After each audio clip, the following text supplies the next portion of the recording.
Estou lendo o comentário de João de William Hendrickson, a partir da página 536, o capítulo 13 de João. Era no meio de homens desse tipo, homens tão cheios de importância pessoal, homens como Judas, o traidor, em seu meio, que Jesus daria o exemplo de humildade e serviço.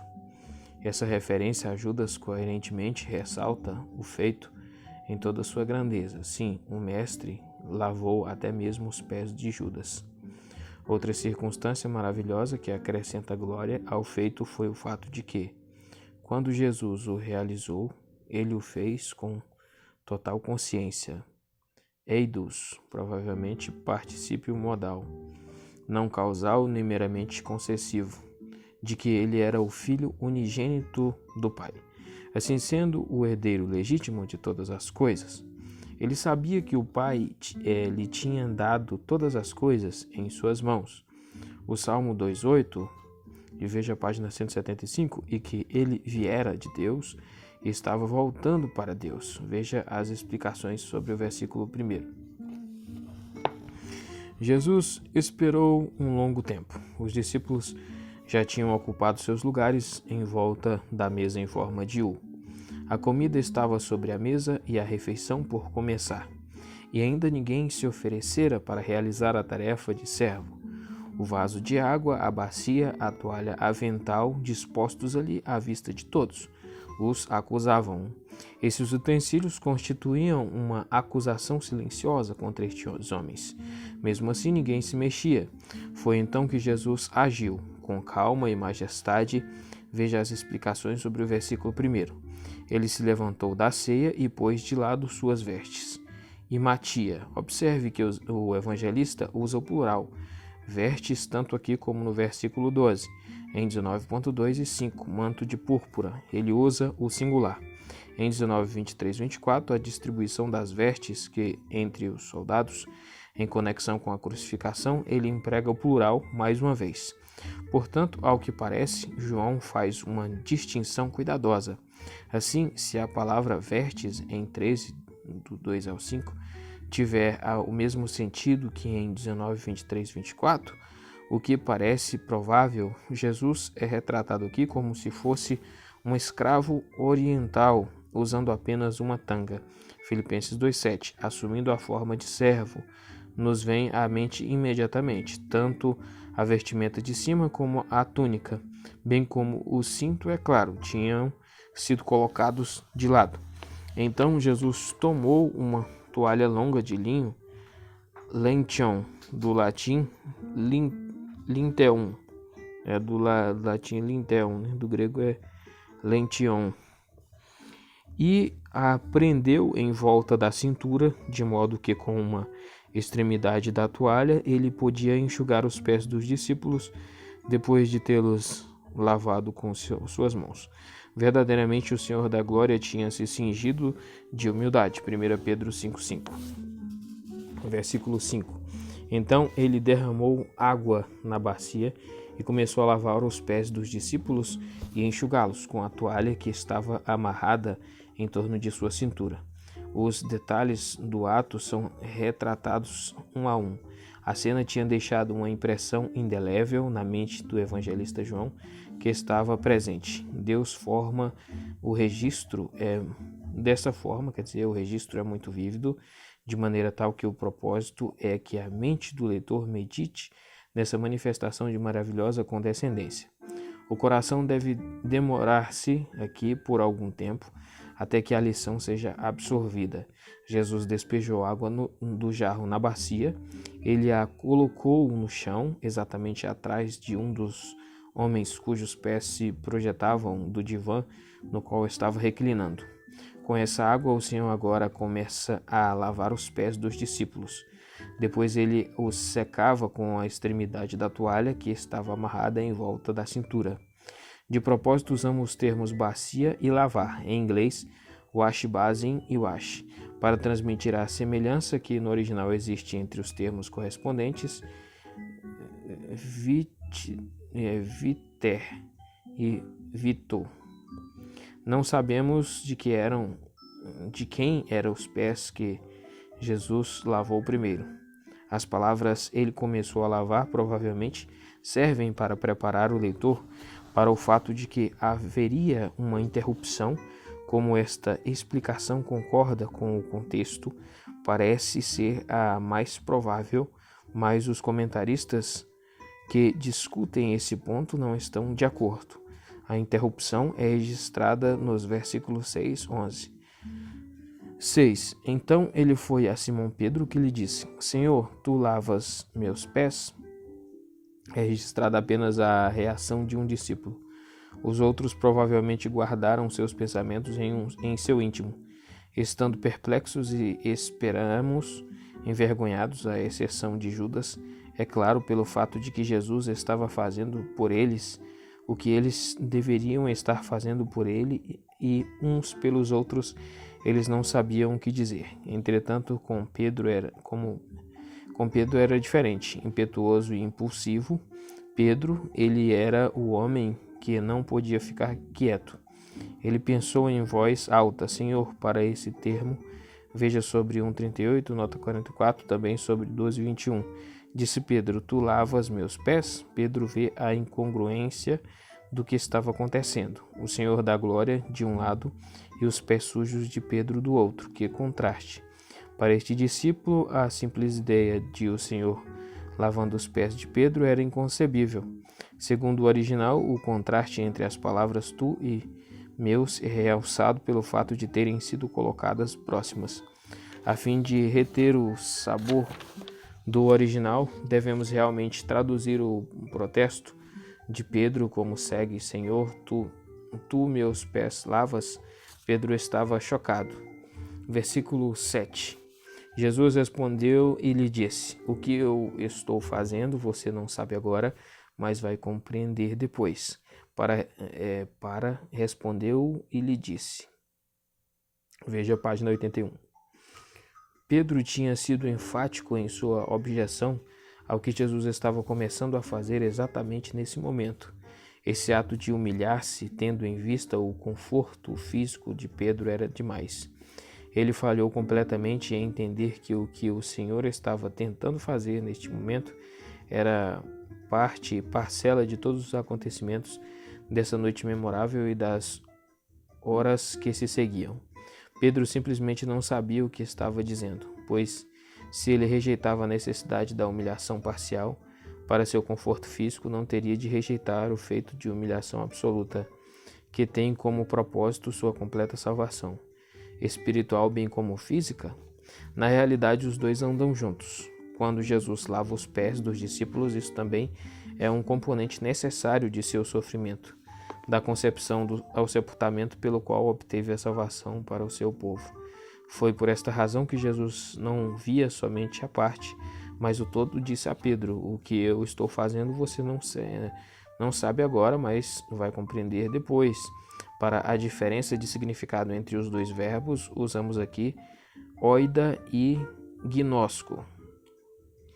Veja sobre 1:10:31, 3:11 e 8:28. Para o significado da expressão depois, literalmente depois destas coisas, meta tauta. Veja sobre 5.1. Das muitas explicações desta expressão aqui em 3:7, há duas que rejeitamos. No futuro quer dizer depois que você estiver entrado nos céus. E B, tão logo eu tenha lavado os pés de vocês, e acrescentado umas palavras de explicação. Em harmonia com 16:12-14, devemos interpretar a expressão como tendo o significado depois da minha morte, ressurreição, ascensão, particularmente depois do derramamento do Espírito Santo. Então, o significado não apenas de haver eu lavado seus pés, mas também de toda a minha obra de humilhação se tornará claro a vocês. Versículo 8. Pedro lhe disse: De modo nenhum lavarás meus pés. Jesus lhe respondeu: Se eu não lavar, você não tem parte comigo. Como já foi explicado, veja sobre o versículo 7. Pedro vê a parte, não todo. Ele está pensando apenas sobre o que está acontecendo no momento, e mesmo isso ele não consegue ver em seu contexto verdadeiro. Jesus, entretanto, está constantemente pensando na obra de humilhação como um todo, completa, da qual essa lavagem dos pés é apenas parte. É necessário conservar na mente essa distinção. Do contrário, será impossível explicar o diálogo. Pedro, consciente da impropriedade da presente situação, mas completamente ignorante da impropriedade de um discípulo dizer a seu Senhor o que fazer e o que não fazer, exclama: de modo nenhum lavarás meus pés. Observe a forte e dupla negativa ou me no grego. Né? Teria Jesus traçado um contraste entre agora e depois?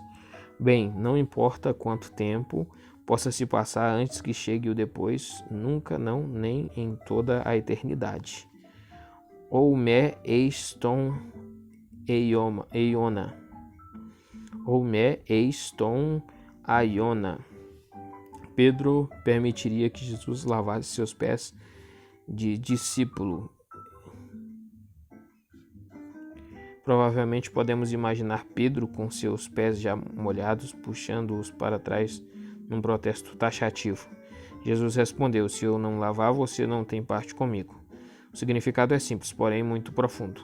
Pedro, a menos que por meio de minha obra completa de humilhação, da qual essa lavagem de pés é apenas parte, eu o limpar de seus pecados, você não participará comigo dos frutos de meu mérito redentor. Jesus, ele somente é o Filho e o verdadeiro herdeiro. Para ele todas as coisas foram prometidas. Ele também fez jus a elas ao executar seu trabalho de humilhação.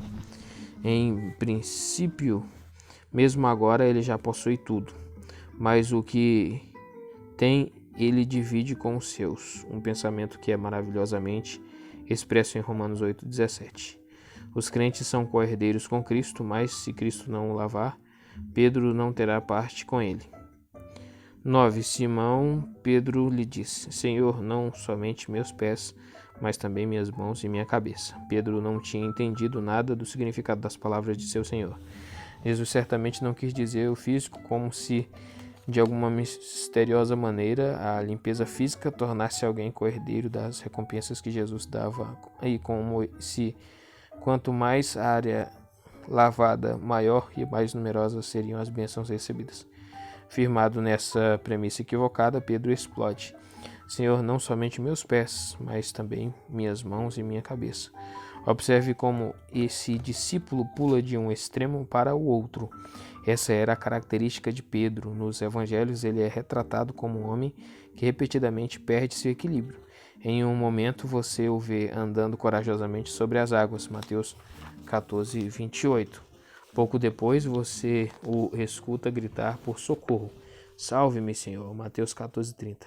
Em um momento ele faz uma confissão gloriosa: Tu és o Cristo, Filho de Deus, o Filho do Deus vivo, Mateus 16, 16. Porém, mal tinha esmaecido o eco dessa declaração sublime e ele começa a repreender Cristo, a quem acabara de confessar, Mateus 16, 22. Justamente um pouco depois da lavagem dos pés, ou seja, durante essa mesma noite que discutimos aqui em João 13, Simão definitivamente promete dar sua vida por Jesus. João 10, 37, Mateus 26, 35. Mateus 26, 33 e 35. Não obstante, umas poucas horas depois, ele já estava repetindo várias vezes: Eu não sou discípulo dele. João 18, 17. Mateus 26, 69. Depois que Jesus ressuscitou vitoriosamente, Simão, Pedro e João saíram correndo para ir ao túmulo. E João passou na frente de Simão. Uma vez chegando ao túmulo, Pedro entra nele antes de João 20, do 4 ao 6. E mais tarde em Antioquia, ele joga para o alto seus preconceitos raciais e come com os gentios. Não obstante, logo depois ele se afasta completamente dos convertidos do mundo pagão. Acreditamos que, no caso de Pedro, a graça conquistou gradualmente a vitória.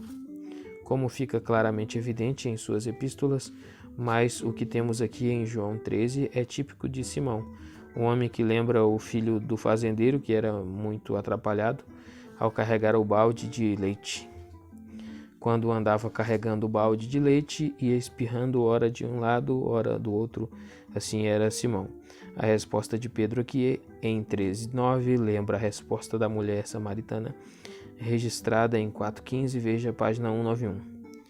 10:11 Jesus lhe disse: quem se banhou não precisa lavar nada, exceto seus pés, mas está totalmente limpo.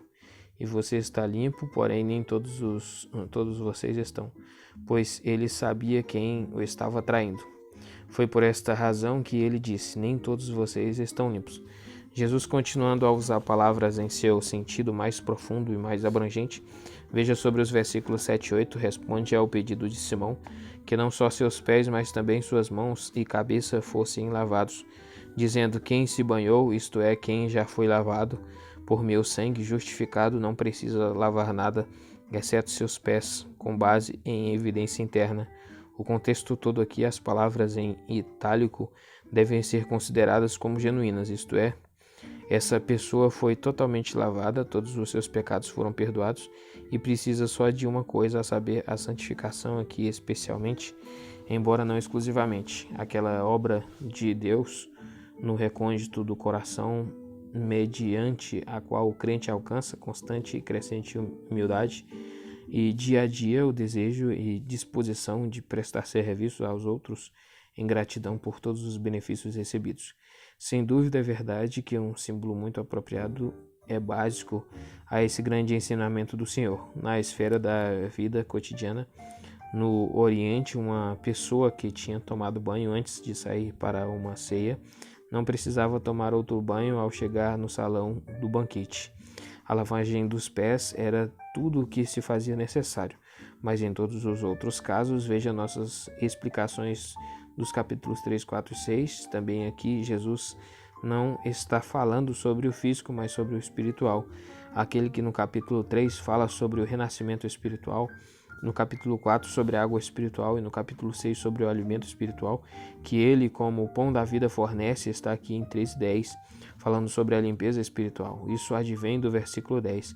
Vocês estão limpos, mas não todos. O intérprete que explica o versículo 10 como tendo referência à limpeza física deve ser coerente quando chega à exposição do versículo 11. A lógica requer que ele então interprete os versículos como segue. Jesus lhe disse: quem já se banhou não precisa lavar senão os pés, quanto ao mais está fisicamente todo limpo. E vocês estão limpos, mas não todos. No rosto de Judas eu vejo sujeira. Isto mostra como uma conclusão pode ser absurda, embora seja muito lógica, se a premissa for falsa. E vocês estão limpos, Jesus acrescentou, ou seja, vocês são coparticipantes da redenção que minha humilhação obteve para vocês, a fim de indicar por todo o tempo que não foi pego de surpresa por Judas, mas tem um total controle da situação, e a fim de tornar o traidor único e responsável por seus atos, Jesus anexa esta cláusula de exceção, mas porém nem todos vocês estão. Judas não estava limpo espiritualmente, e Jesus sabia.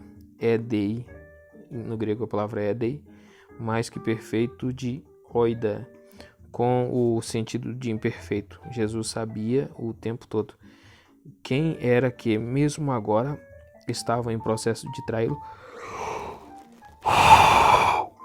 Contudo, ele não entregou Judas. Ele nem ao menos disse em que sentido esse homem não estava limpo. Os discípulos se viram confrontados com um enigma, e para isso havia uma razão muito boa. Veja sobre 13:22. 12 ao 15, versículos 2 ao 15. Assim, quando tinha lavado os pés deles, vestido suas vestes e retomado seu lugar, ele lhes disse: vocês sabem o que eu lhes fiz?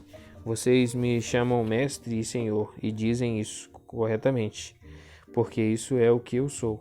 Se, pois, eu, seu senhor e mestre, lavei seus pés, vocês também devem lavar os pés uns aos outros, porque eu lhes dei um exemplo, para que exatamente como eu fiz com vocês, assim também vocês façam.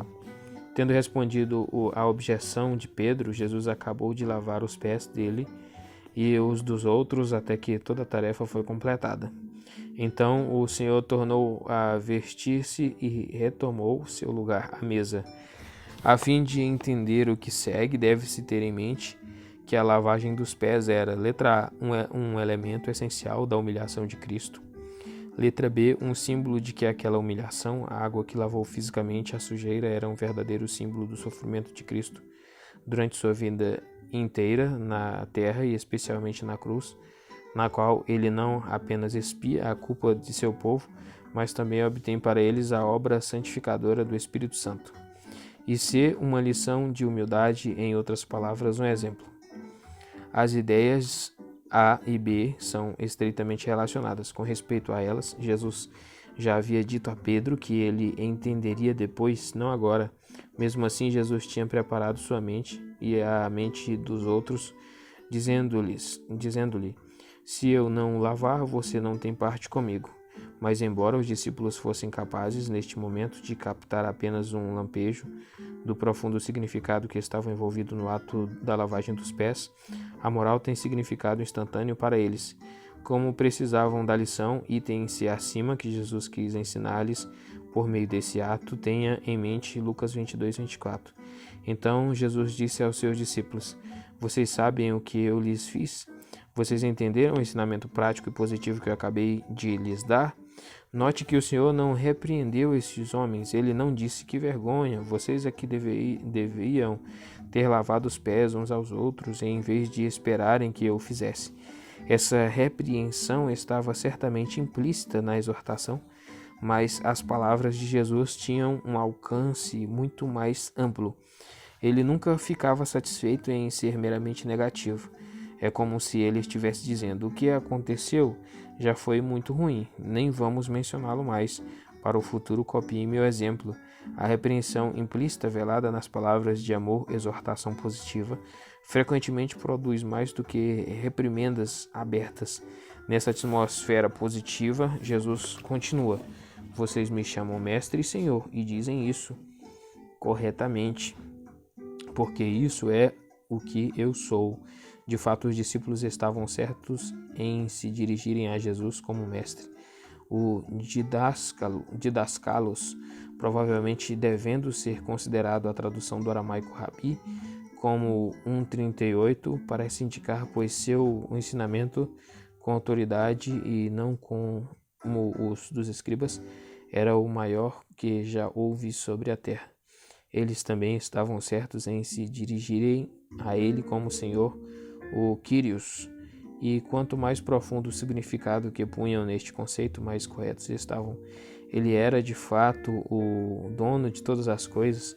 Além do mais, ele era igual à essência e autoridade, a Deus Pai. Veja a nota 44 para a mudança gradual de Rabi para Senhor e veja sobre 12:21. Quando Jesus acrescentou: vocês me chamam mestre e senhor e dizem isso corretamente porque isso é o que eu sou, ele fez essa afirmativa inteiramente de acordo com sua grande declaração em 10:30. Eu e o Pai somos um. Os que alegam que Jesus nunca se apresentou como o objeto de legítima adoração estão claramente errados. Veja também sobre 1:7-8. Agora vem a aplicação. Trata-se de um argumento do maior para o menor. Se eu que sou seu Senhor e Mestre, os termos foram trocados de ordem agora, pois é especialmente como o Senhor que Jesus pode reivindicar o direito à obediência, lavei seus pés. E exatamente esta forma condicional da sentença que indica que esse ato é aqui corretamente presumido como tendo de fato ocorrido. Também vocês devem lavar os pés uns aos outros. Certamente que se o Senhor da glória se dispôs a cingir-se com uma toalha, tendo assumido a forma de servo, de fato lavando e enxugando os pés daqueles que estavam muito abaixo dele, deve ser fácil a meros discípulos prestar serviço amoroso uns aos outros em espírito de genuína humildade. Observe a posição enfática dos pronomes no original. Tentamos preservar algo do sabor do original por meio do uso de itálicos. Estaria Jesus instituindo uma nova ordenança aqui, a de lavar pés?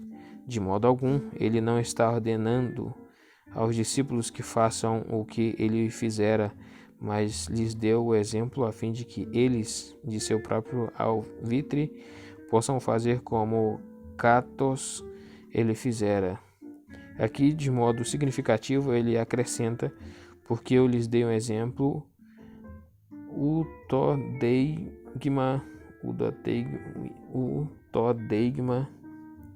não é o podeigma, isso mesmo, o podeigma.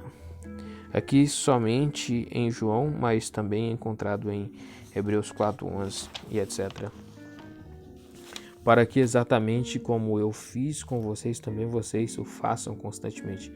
Jesus havia mostrado o verbo deikinumi, sua humildade sob utu, seus olhos. Portanto, o podeigma, sua humildade sobre upo, seus olhos.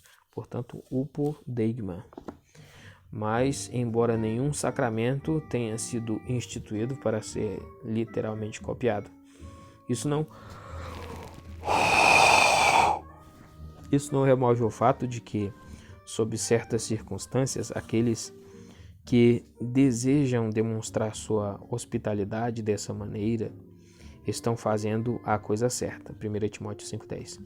Deveria, entretanto, ser enfatizado que o que Jesus tinha em mente não era um ritual exterior, mas uma atitude interior, a da humildade e prontidão em servir. 16. Muito solenemente lhes asseguro: o servo não é maior que seu senhor, nem o enviado é maior que aquele que o enviou.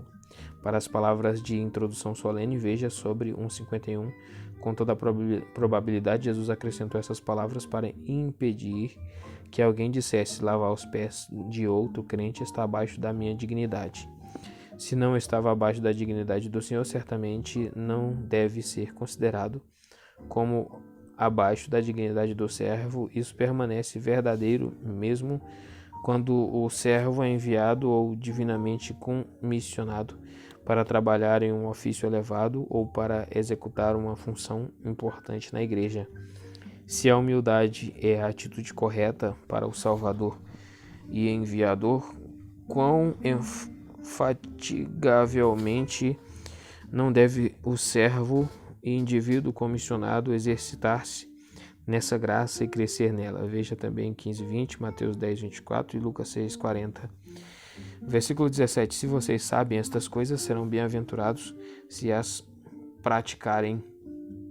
Veja o que foi dito sobre este versículo na nota 281. A palavra de Jesus são muito claras.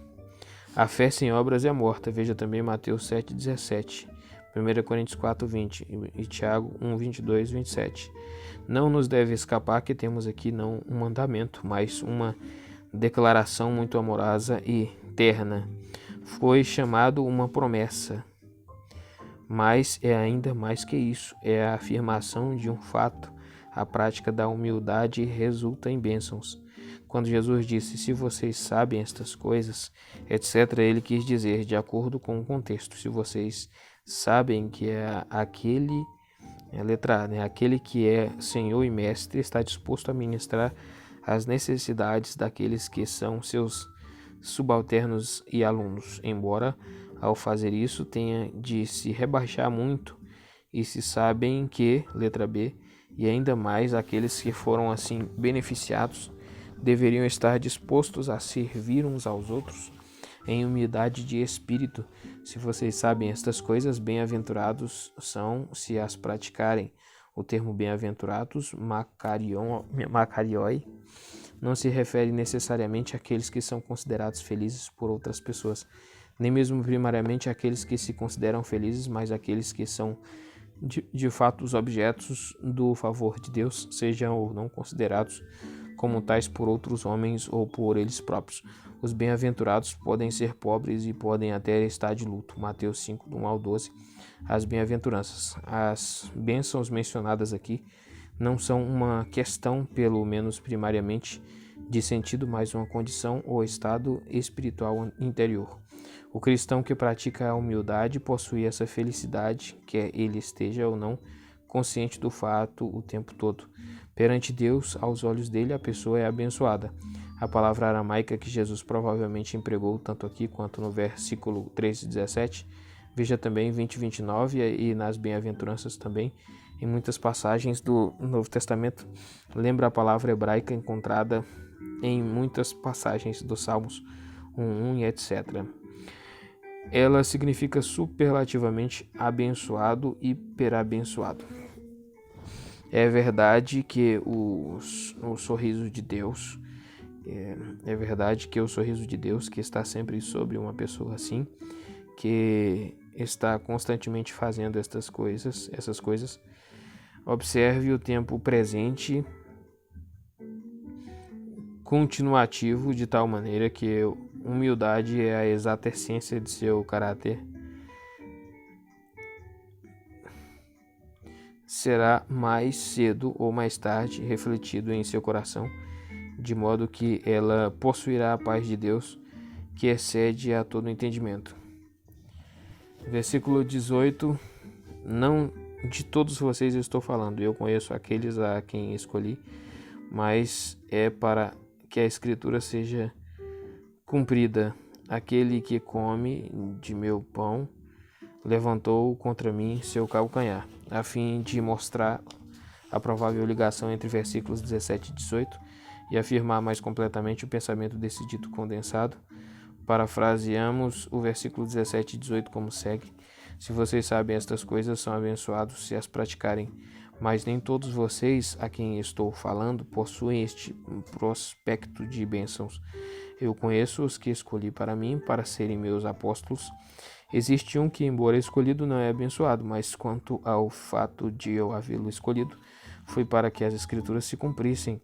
Aquele que come do meu pão levantou contra mim o seu calcanhar. Em nossa tradução, colocamos as palavras "isto aconteceu" entre colchetes porque as inserimos, aceitamos uma elipse neste ponto. Existem alguns comentaristas que não aceitam essa elipse e cuja tradução e consequente interpretação são bastante diferentes. Veja a nota na qual afirmamos em razões pelas quais não aceitamos seu ponto de vista. Não de todos vocês estou falando. Judas deveria ter ponderado sobre esta sentença. Ele deveria ter tomado para si a implicação óbvia. A frase serviu para colocar a responsabilidade de seu ato inteiramente sobre si mesmo. Ela serviu também para fortalecer a fé dos outros discípulos. Quando depois de um tempo eles recebessem a surpresa de sua vida em relação a Judas, começariam a dar-se conta de que Jesus sabia disso o tempo todo e de que o que estava acontecendo não era uma frustração, mas um cumprimento do plano divino. Eu conheço aqueles tinas a quem escolhi, ou eu mesmo escolhi, se a voz média retém seu sabor distinto. Jesus os conhece agora, ele os conhecia desde o princípio. Veja sobre 1:42, 1:47, 2:24 a 25.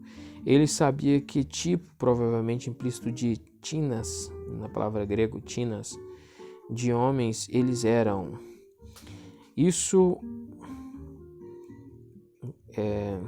que tipo, no grego é tinas. Isso era verdade também com relação a Judas. Contudo, quanto dentre muitos discípulos, em um sentido geral, Jesus escolhera os 12, Lucas 6:13. Ele também escolhera Judas não para a salvação, mas para ser um dos apóstolos. Totalmente consciente do que estava fazendo, ele incluíra em sua seleção o homem que o trairia. Explicando isso, ele continua: mas é para que a Escritura seja cumprida. Aquele que come do meu pão levantou contra mim seu calcanhar. Para uso de Ina, veja a nota 282 e também das explicações sobre 12:38. A passagem das Escrituras que estava em processo de chegar ao seu cumprimento era o Salmo 41:9, que é citado aqui conforme o texto hebraico. Ela enfatiza o caráter repreensível do pecado de trair o benfeitor de alguém. Comer o pão de outra pessoa trogon, originalmente roendo, mastigando, mas aqui o mesmo que estion, como fica claro pela versão Septuaginta do Salmo 41:9 e de uma comparação de Mateus 24:38 e Lucas 17:27. E então de repente escoiceá-lo, levantando o calcanhar contra ele como um cavalo que sem aviso agride seu dono, escoiceando-o violentamente. É o pecado que aqui descrito e condenado. Foi dessa maneira que Davi foi traído por Aitofel. Leia 2 Samuel 15:12, 16:23. Na passagem citada, Salmos 41:9, o salmista se refere a Aitofel ou a uma pessoa semelhante a ele. Veja também o Salmo 55:12, 14. É indiscutivelmente um fato que o oriental considera uma agressão contra uma pessoa por alguém a quem esteja recebendo para um jantar como sendo algo perto do inimaginável, mas especialmente à luz do Salmo 55:12, 14, uma ação como a de Aitofel merece forte reprovação e repulsa, independentemente de qualquer etiqueta regional.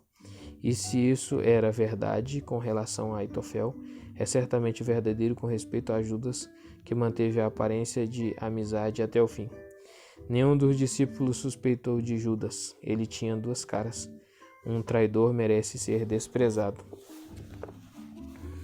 Versículo 19. De agora em diante estou dizendo isso a vocês antes que isso aconteça, para que quando acontecer vocês possam continuar a crer que eu sou ele. Aqui Jesus revela seu próprio coração. Ele mostra o tipo de Salvador que é.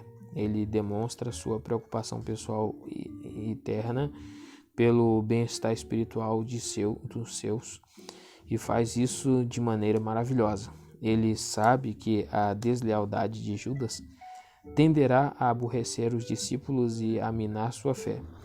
Eles podem até começar a pensar que o mestre teria se tornado vítima de uma conspiração daquele sujeito tão astuto, Judas. Isso aconteceria a menos que o Senhor fosse capaz de convencê-los de que o que quer que lhes acontecesse, longe de ser-lhe uma surpresa, estava incluído no plano eterno e perfeito de Deus. E para que a palavra quando no grego otan, sempre o exato momento não é estipulado, isso acontece, eles fossem fortalecidos nessa convicção confortadora. Ele menciona e descreve o feito antes que ele aconteça. Não apenas isso, mas ele até mesmo lhes conta com todas as letras que essa é a razão de estar fazendo a predição nesse momento e é a partir desse ponto. A predição se torna mais definida em 13, 21 e 26. Ele está tratando com seus discípulos da mesma maneira que uma mãe trata com sua criança, amorosamente explicando por que ela está seguindo certo procedimento. Quando Lucas logo depois trai o mestre com um beijo e este aparentemente sofre uma derrota quando o Messias experimenta as amargas agonias do Getsemane, Gábada e Gólgota, os discípulos devem continuar crendo. Pisteuete. Veja a introdução, página 46 e 47, também sobre 20, 30 e 31. Eles devem continuar acreditando que eu sou ele, isso é, que Jesus é tudo o que ele diz ser. Versículo 20. Muito solenemente lhes asseguro, ver sobre 151, quem recebe aquele a quem eu envio, me recebe. E quem me recebe, recebe aquele que me enviou. Quando a predição do versículo 18 começa a se cumprir, Jesus permanece o Messias, o Filho de Deus, revestido de autoridade para enviar seus embaixadores. Dessa maneira,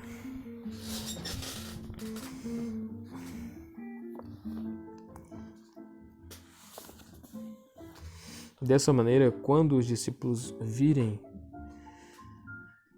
seu Senhor entregue nas mãos de seus inimigos, que não se desesperem, que não pensem agora está tudo acabado, não apenas para eles, mas também para nós, seus seguidores. Ao contrário, todas as coisas continuam exatamente como estavam antes. Não somente isso, os próprios fatos de sua humilhação confirmam sua autoridade e a validade da comissão deles. O embaixador do Cristo traído, condenado e crucificado é ainda o embaixador verdadeiro. Na verdade, ele é o único embaixador genuíno. Segue-se naturalmente que quem recebe aquele a quem eu envio, e quem me recebe, recebe aquele que me enviou. Cristo e seu enviador são 10, 30. É impossível aceitar ou rejeitar o outro. Os dois são inseparáveis. E quando o plano de Deus é executado e Judas trai o Senhor, entregando-o nas mãos do inimigo, os discípulos devem permanecer conscientes da dignidade de seu chamado. Eles continuarão sendo embaixadores de Cristo, e quando eles disserem a alguém, rogamos-lhe em nome de Cristo, que se reconcilie com Deus, o próprio Deus, por meio da pregação deles, estará fazendo esse apelo ao pecador. Se alguém, seja judeu ou grego, rejeitar este apelo, estará rejeitando a Cristo, e se alguém rejeitar Cristo, será rejeitado por seu enviador, Deus. Esta afirmação se aplica a todos os tempos e a todo verdadeiro embaixador de Cristo. Isso é, a todo embaixador que verdadeiramente representa e verdadeiramente proclama a sua palavra. Portanto, é ainda mais geral em sua aplicação do que a afirmação semelhante encontrada em Mateus 10, 40. Versículo 21. Quando disse essas coisas, Jesus ficou perturbado no espírito e testificou e disse: muito solenemente lhes asseguro que um de vocês me trairá. A ordem exata na qual os acontecimentos no cenáculo se deram não foi revelada de maneira clara e definida, de modo que todos os intérpretes concordem. Segundo nosso entender, a sequência como dada por A.T. Robertson, Harmony of the Gospels, New York, 1922, página 190 a 196, é tão boa quanto qualquer outra que foi proposta antes